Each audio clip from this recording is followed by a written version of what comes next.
Welcome back. We're live with the second hour of 8-Bits. Spence, first want to talk about what we've been playing, and this week has certainly been quite amazing. And frankly, I can't even think about too much news that stuck out this week, JP. Maybe that's because I've had my face buried in so many games. But if there's anything you want to talk about, was there anything that came up this past week that was like, oh my gosh? No? I'm trying to look through it. I think there was anything. I think everyone stopped. They didn't. They're like, yeah, we got some games to play. We got to do this. Yeah, I don't think there was too much news. Maybe we can just open up the phones. I think we're going to. Yeah. In big news, yeah. I don't think there was really. Yeah, I don't know. I don't think there. You know what? I didn't get a chance to watch it, but Jeff Keighley did that sit down with Kojima. A couple people said that it was actually pretty good.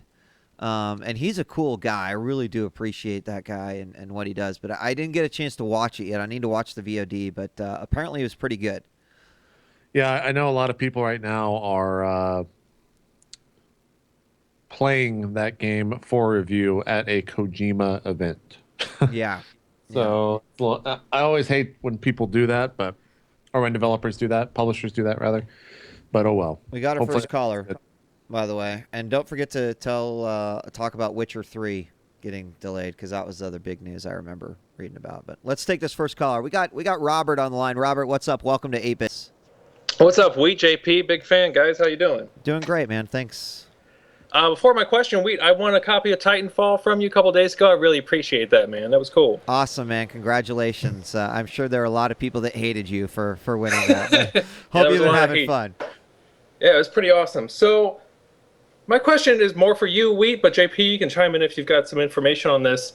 I'm moving in with my girlfriend and her 5-year-old daughter, and I was wondering what games you think a 5-year-old would be interested in playing, since I know Mini Wheat plays a lot of stuff. You know what? This is actually a pretty good question because it's relevant. So there's a couple of things. First and foremost, I think that the iPad is not only just an amazing tool to be able to use, but for kids, it's like a technological, magical device of awesomeness. I mean, from education to just simple motor skill type games, the iPad is single-handedly one of the reasons why my son is like good at video games, because of how he's interacted and used it.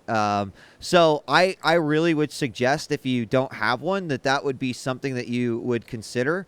But on a PC level, I think that Minecraft is pretty amazing because it's fun to play. So it's a game that you can play with this 5-year-old daughter, and you'll have a lot of fun with it. But obviously, it's not really scary. It's very simple. You can make it as, you can remove everything if you want.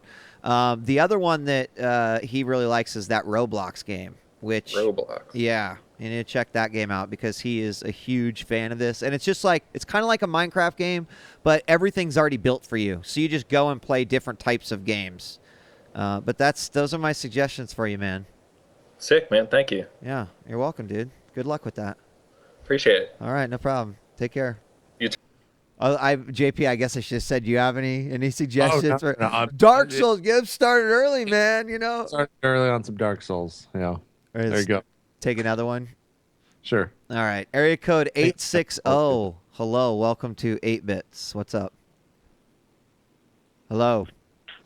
How's it going, guys? It's going good, man. How are you? Good. I had a question about Heroes of the Storm. Sure. When I was watching you guys stream last night and this morning, I noticed the animation, kind of fighting, walking around, it kind of seemed really slow and a little bit almost clunky. But it also kind of seemed like they designed it that way on purpose. I don't know. Did you guys feel that way or notice that at all? What do you think, Wheat? Well, I would say that in general, initially the speed of the game, I do kind of feel like you start off with this desire that you wish that it was just 10% faster. That the entire game was just 10% faster. As far as the comment on the animations and whatnot, believe it or not, everything felt pretty good in combat. And this includes even like body blocking, which is a huge part of these games because in a lot of cases, how does that work and how does the engine handle it well? So while I personally could handle a 10% increase in speed overall, I think that once you're playing it, because I know what you're talking about, because I hadn't played it until yesterday, and the only thing I had watched was those battle reports. And there were parts of me that were saying, like, especially some of the characters, I'm like, whoa, what's going on? But that makes the mounts important, too, which is a big part of the game that you probably didn't see us using enough. Like, already in my games, I'm using it now, all the time. Yeah. Yeah, so... I mean, what do you think, JP? Do you agree? Does it need to be fast? Is it fine? Do you feel like you sort of get rid of that feeling of the clunkiness once you're playing it? I felt like this morning when I was playing with TB, the game was actually just as fast as any other MOBAs, if not more. Like there's a lot of things going on when you're perhaps watching it you don't really take into account, but like looking at minion spawn times and making sure that you guys are pushing lanes and doing everything all at once. Like I think the game's speed is more than fine. Animation wise, I'm not really sure what the clunkiness or where it was coming from. For me, it looks smooth as hell. The animations are fantastic. In fact, I would say that I actually prefer this engine to Dota 2 in terms of graphic and animation style, which is probably going to give me so much hate. But that's just that's my preference. So I don't know. Maybe check out a smoother stream or try to find a lossless video of it or something. Go ahead, caller. Like it's like I meant more like kind of like the turn radius. It felt like when you kind of click another direction, your hero kind of like in Dota you spin and turn. This kind of seemed like you kind of just all of a sudden you're facing the other direction. It's almost like it's actually it's almost like halfway in between Dota and League. Because I don't think it's as instant. Well, maybe it is. I don't really know, actually. I haven't noticed that or haven't It's looked basically like it's turn radius versus not. Right. Or turn speed versus not. And no, actually, I mean, I think that, because I'm trying to think, when you're on your mount, you can kind of just go crazy. But I feel like there's a little bit of delay when you're actually on the ground. So I would peg it right in between the instantaneous version, which is League, and then the obvious extreme version, which is Dota.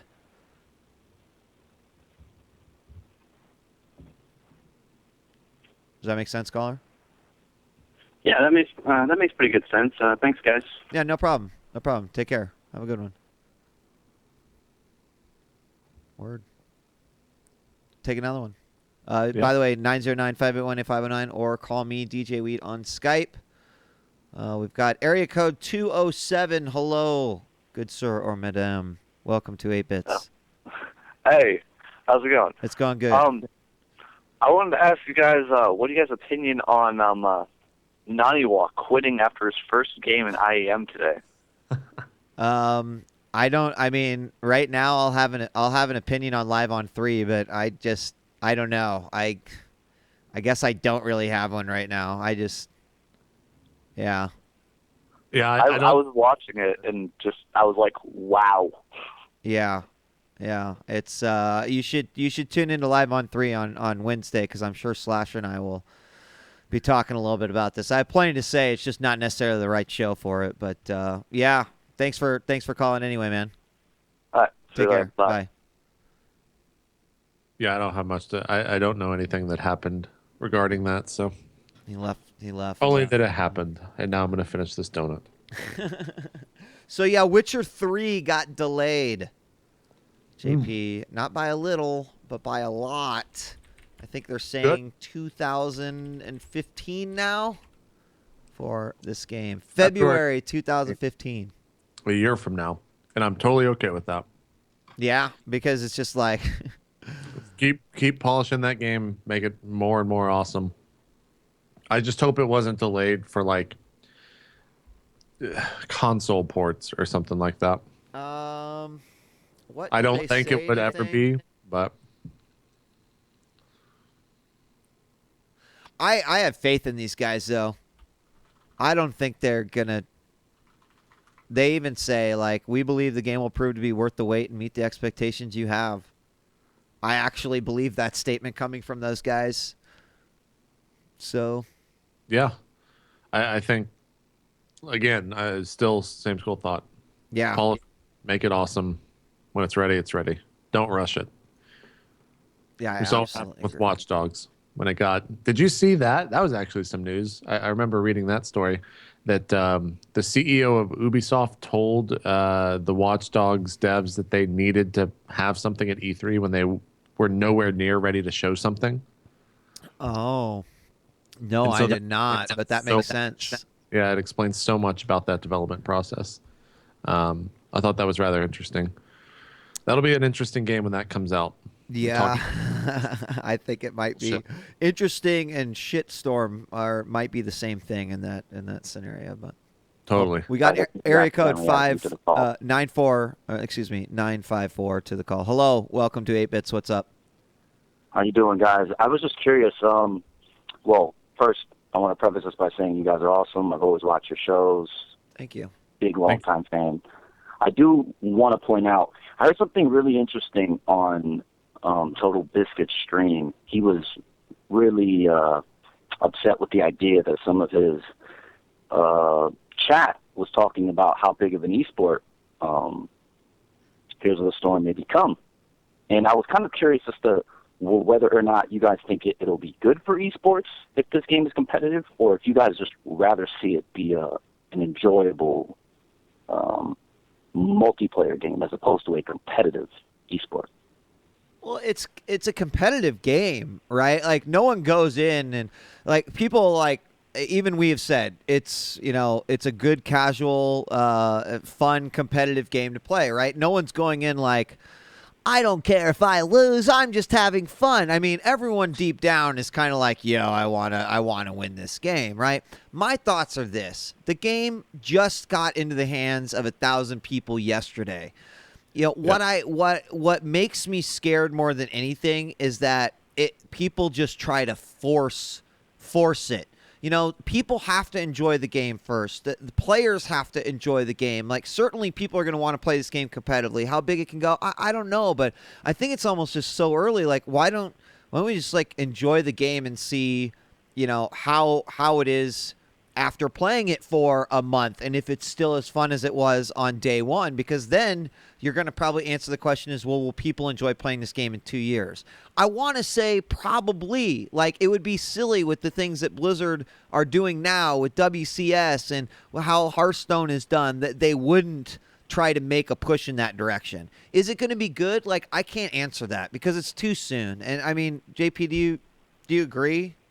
Yeah, I think if you take a look at, like, let's say League of Legends. Here's a game that for, a year into the game, everyone thought it was the most casual piece of shit ever. Everyone thought it was the biggest joke that would never have any say in esports, and now it's the fucking biggest. If they want to make it into an esport, they'll make it into an esport. The community will play it as an esport, but for now, I think that game will exist as something purely as fun until people figure out if it can actually do something like that. Is Blizzard designing it with an esport in mind? It's got a spectator UI. I know that much. So at least they're thinking that much. But who knows what else is coming down the line for the game? We have no idea. I was just rather surprised by his response. I thought that was like, whoa! I didn't realize. I didn't know. Was his response like, no, people like? Well, he's basically just saying, I hope this does not become competitive. The game is perfect as it is, as a just enjoyable game where you can play with some buddies and just play. I'm sure people had that same thought about League, though, right? Yeah. Like, I mean, true. Yeah. I don't know. I suppose it's just how you want to approach the game. And I think TB comes at it from a different point of view, whereas he thinks about the way that the community's attitude changes when something like that is brought into, like, League of Legends now is all about, like, being the uber elite and being the fucking best. And, like, if that gets taken away from something that he's enjoying or something that he doesn't want that in, that's probably where he's speaking from. Not like he doesn't want it to be an esport because of, whatever other reasons. It's probably just personally speaking. Yeah, it's interesting though, and it's ushering in a new way to play a format that's been getting popular. So, like I think that Blizzard will probably go in that direction. For me, I do have one more question. Yeah, sure, go Marcus, ahead. if you don't mind. Go ahead. Blizzard. They now have Hearthstone, StarCraft 2. Though waning, it's still a very successful game. Like on Twitch, they just had for the IEM 60,000 viewers. Yeah. Do you think they're getting?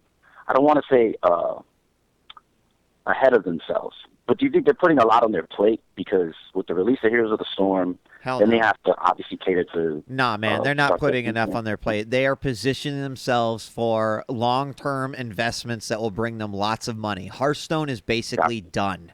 That game is already making them a lot of money. Heroes of the Storm looking pretty good. That game will make them some money. Both these games set up to be games that people will play not for 6 months, not for 8 months, but for fucking years. Just like they have with World of Warcraft, just like they have with StarCraft, and just like they have with Diablo. That's what Blizzard's really good at. So, I think that it's interesting now because to me it's almost like they've got to be at the point where they're just like, God, can we just fucking release Legacy of the Void and be done with StarCraft 2? Because that is probably what's hurting them the most.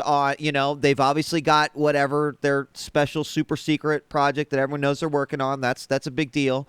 But, Hearthstone and Heroes, as they're already seeing the responses, it would make sense for Blizzard as a company to be focusing all of their efforts in that direction because they're in maintenance mode now for those. I mean, Heroes obviously not. But for Hearthstone, I firmly believe like they're in a good spot. Their goal now is like get that iOS version out, get that iPad version out, just let the money start coming in and support that game in that community. So I don't think they're putting too much on their plate. Do you think that this situation, JP, or? Well, what do you think, caller? Well, I mean, I'm going to be honest with you. I'm a huge Dota 2 fan. I started as a StarCraft fan, so I don't really know the inner workings of Blizzard, but I've seen that they've done, an exceptional job with the reinvention of StarCraft with Heart of the Swarm. Wings of Liberty got pretty stale. They realized it. They changed it up. Hearthstone, I remember around October, people thought that it wouldn't work. And I heard you earlier, JP, speak about how, isn't it kind of ironic that this game that everybody laughed at is now, arguably their most successful franchise at the moment. Right. And to be honest, I kind of feel like I was pleasantly surprised with the success of Hearthstone. And then, the release of Heroes came so fast, I kind of was like, oh my goodness, Hearthstone just came out. It hasn't even reached its peak. Boom, they dropped another game. I was just kind of curious as to your thoughts on whether or not they were getting ahead of themselves. They're obviously a big developer, but I kind of just thought, oh my goodness, the timing to me was sort of incredible because I was like, this either is really ballsy or really stupid. Because I firmly believe that Hearthstone hasn't even reached its peak yet. I mean, Strifeco just a week ago made 8K, which isn't really that big a deal, but for a single-player card game that hadn't technically been released yet. I thought that was. I thought that was like, wow. I mean, there are still tournaments for Dota 2 where there's 10K prize pools, and some of those tournaments still, span what, 2-3 months. Yep. Whereas he did this on a weekend for a card game, years after Magic's release. Yep, it's crazy. Yeah, it's true. I don't know. Right, so I kind of was just curious about the timing because I thought, oh my goodness, Heroes is out now. Like, what are they gonna do with Hearthstone? Well, what do you? I mean, JP, what do you think about the idea of that Blizzard's looking at these two games as long term? So really, the release timing of them is actually it doesn't matter because to them it's more like a will this game be played in 5 years type of thing.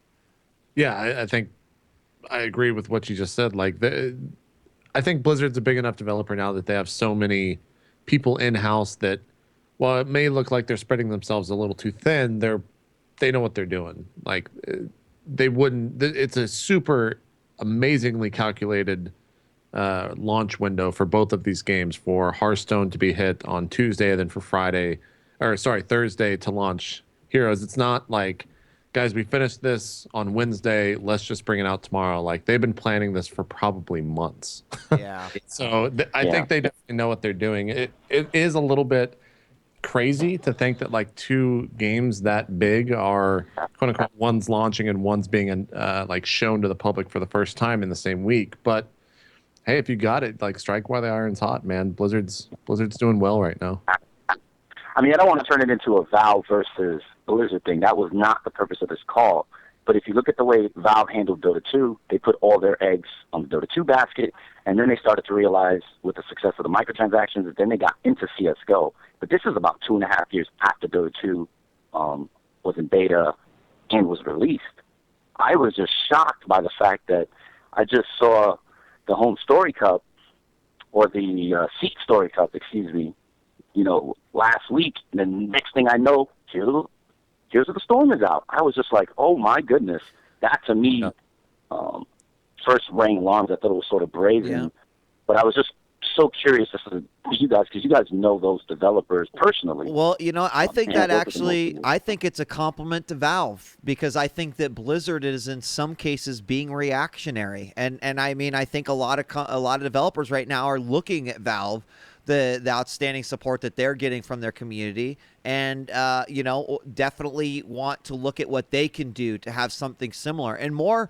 Their workshop is a great example. It started in TF2, so think about that, how long it took them to figure out, well, then we incorporate this into Dota, then we put it into CSGO. Like, this has been an ongoing thing for Valve for a while. But you think about the other companies right now. Roblox is doing it where people can create stuff and make money. PlanetSide's doing it where people can create stuff and make money. Like, I think that's probably the next big step for developers, and there's no doubt about it. Valve was like the innovators of that, and they will continue to be. They've nailed it. But I also think that Valve is a little bit fortunate with the fact that they're a developer and a distributor, and I think people can't, like, that's not an oversight, or it shouldn't be an oversight. It shouldn't be, because people need to know how much money they make from that.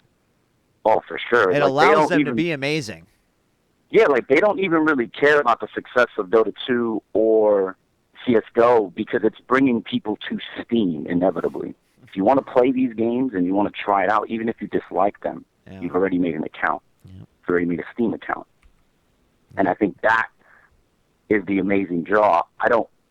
Blizzard doesn't have anything like that yet. So I was just surprised that they were going out on a whim like that, because Valve, I don't think, really depends on the success of their games as much as Blizzard. I'm not sure if you guys agree with me, but I feel that way. I don't know if I necessarily agree with that. I think Valve takes a lot of pride in the success of Dota and what they've done and how they've grown that. CSGO, they're obviously doing it. I don't know. I mean, I think Valve, I believe, is proud in everything they do. So I don't know that I would necessarily... Oh, yeah. No. I know they care about their products. I was just saying, if it turned out to be a colossal failure, I don't think it would tarnish or ruin the company because of the success of Steam.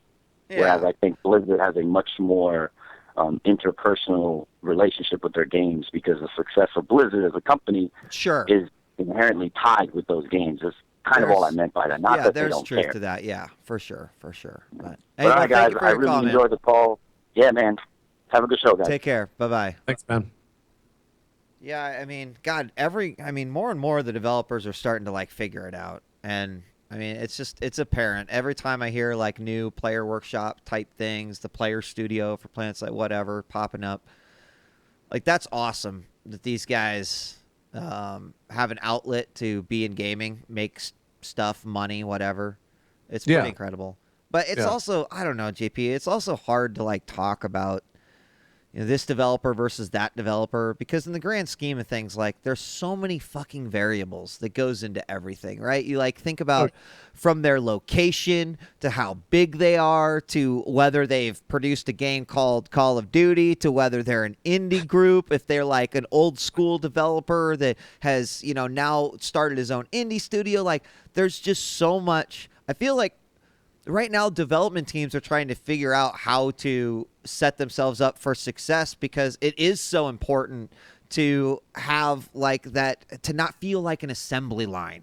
Like we're assembly lining games off the shelf, and it's changing a lot. But it's just hard to, every company has different philosophy. Every company has contributed something different. It's just hard to sometimes like go, well, this guy's good and this guy's not because they've done this and they've done that. Like they all are benefiting from some of the moves that they're making by incorporating some of that shit into their own stuff, and that's what's most important to me. Yeah, it is a little bit weird, like when people do that with developers. I think the biggest thing too is that so many different developers have so many different philosophies when it comes to game design. Like if you look at Valve, they're such a data-driven company where everything they do is based on what is going on with numbers and how it's correlating to Steam, et cetera, et cetera. Also, just their philosophy in-house where the hierarchy is non-existent. Everyone is on the same level in that company. And you look at something like Blizzard where it's your standard, and I say standard. Blizzard's more of, I think of them as more like a family developer type group where everyone knows everyone very well. It still has the same structure as a normal developer, but within that team, like it's more of a family-based organization. And then you look at something like I don't know, some other big developer where it's just a normal company. Like what am I trying to? Any company out there, right? There's tons of them. But like that's the biggest thing, and when you start comparing them, it's really silly, I think, to do that. I think you can compare games, but you can't compare developers. That is just, it does not work that way. Yeah, it's so different. Yeah.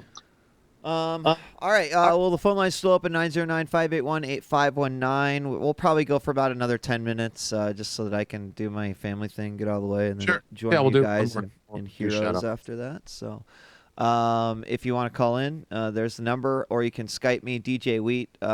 And question with Heroes out and Dark Souls 2 and some Titanfall, are you just like intelligently balancing all of this, JP, or how's that going to work for you, man? It started off like Monday. I was able to stream Titanfall all day, starting at like 9 a.m. So I streamed that 9 a.m. to like 7. Tuesday I streamed Dark Souls from like 11 to 7, and Wednesday I streamed Dark Souls from like 8 to, I don't know, 8 to 7, something like that, some stupid long time. Then yesterday I played Heroes at night, and then I'll be playing Heroes all day today. So I don't know. I'm just kind of bouncing back and forth. I don't want to play too much Dark Souls too quick because it's a game that I want to savor, not like rush through. Someone's already like playing New Game Plus. Oh my god! On Wednesday, and I'm just like, well, if that person enjoyed those hours, good for them. But like, I don't want to rush that game at all. I'd rather take my. You. Yeah, I really don't blame you. It is nice having so many good games to play though at once. And if you have questions in chat too, we'll take those. Someone was asking, what do you think of the skill cap on Heroes of the Storm? And it's really hard to say right now where the skill cap is. I have definitely, like last night I mentioned we got to play with some guys from Blizzard. It was very obvious that there was 5 more skilled players on the other team just based off of what we saw them do and some of the things they did. So, I mean, that tells me right there the fact that we like completely kicked ass in our first game and then we got our asses handed to us twice. Like, there's a higher skill cap to be reached. How high it goes, no one can tell you with the game being out for less than 24 hours. I mean, I think you've got to have all the characters unlocked and an understanding to know, okay, like, here's who I'm always going to use because of this, or this is capped. I mean, I don't think anyone has any fucking clue right now how that goes.